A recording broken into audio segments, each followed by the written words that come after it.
Whoa.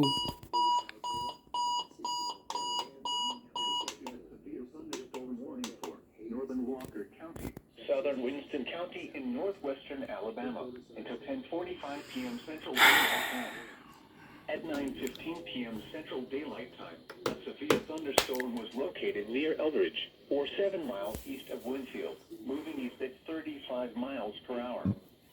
Hazard, 60 miles per hour wind gusts and half-dollar size hail.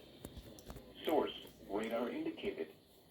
Impact, hail damage to vehicles is expected. I don't understand this radio, dude.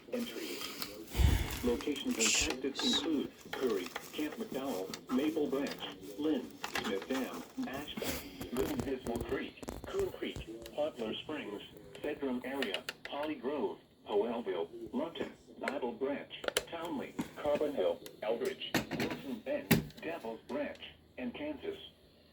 For your protection, move to an interior room on the lowest floor of a building.